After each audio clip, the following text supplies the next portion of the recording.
Nos ancêtres les Gaulois n'avaient qu'une seule peur, que le ciel, tout à coup, sans crier gare, ne leur tombât sur la tête.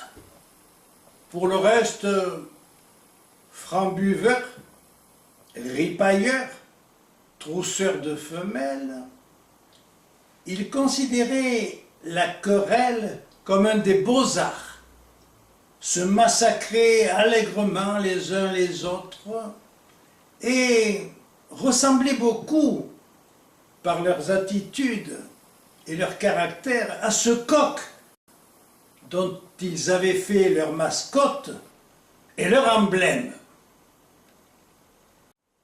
Alors, que faisaient nos Gaulois quand ils n'étaient pas en guerre? Eh bien, ils buvaient de l'hydromel, ils mangeaient du sanglier rôti, pendant que les bardes chantaient et que les druides cueillaient le gui dans les arbres avec des serpes d'or. Une vraie vie de cocagne. Tu penses que nos voisins, germains, helvètes et surtout romains, lorgnaient du coin de l'œil, avec des figures de chats guettant la souris, ces riches terres que les Gaulois, braillards, braillasses, frivoles, tête en l'air, brouillons, laissaient, disons-le sans honte, un peu à l'abandon, se contentant d'élever quelques chèvres, quelques cochons et de cueillir des fruits sauvages. Et ce qui devait arriver, arriva. Les légionnaires romains, cuirassés, casqués, armés jusqu'aux dents, aigles en bataille, menés par Jules César en personne, passèrent les Alpes et vinrent imposer à grand tournoiement de glaive la Pax Romana, la paix romaine. Mais cette paix forcée n'était pas du goût de tout le monde, tu t'en doutes bien. Pour Vercingétorix, par exemple, elle lui reste carrément dans la gorge, comme une arête de rascasse.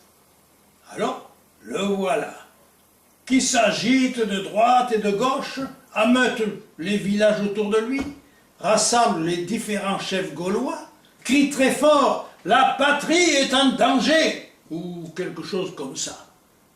Et voilà nos Gaulois sur le sentier de la guerre. Ils parviennent même à mettre une pâtée de première à ces prétentieux de Romains. Mais le Jules, c'était pas la moitié d'un général. Il se ressaisit et assiège les Gaulois dans la ville d'Alésia.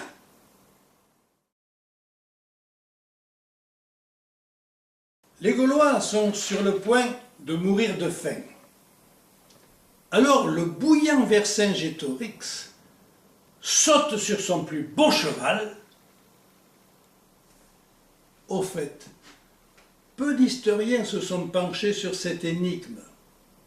Pourquoi les Alésiens affamés n'avaient-ils pas bouffé ce cheval? Bon, donc Vercingétorix saute sur son plus beau cheval, sort de la place et au galop va jusque devant César. Là, il saute à terre, se jette aux pieds de son vainqueur et demande grâce. Alors César, magnanime, le fait jeter en prison et étrangler. Les Gaulois étaient bel et bien vaincus. Il faut dire aussi que les Gauloises, qui n'étaient pas des modèles de vertu, ce qui explique d'ailleurs pourquoi leurs maris portaient des casques à cornes, pactisèrent honteusement avec l'occupant. Mais comment résister à des gens qui parlent le latin couramment et qui, en bon italien, le parlent avec les mêmes. De là naquit la race des Gallo-Romains. Oui, madame.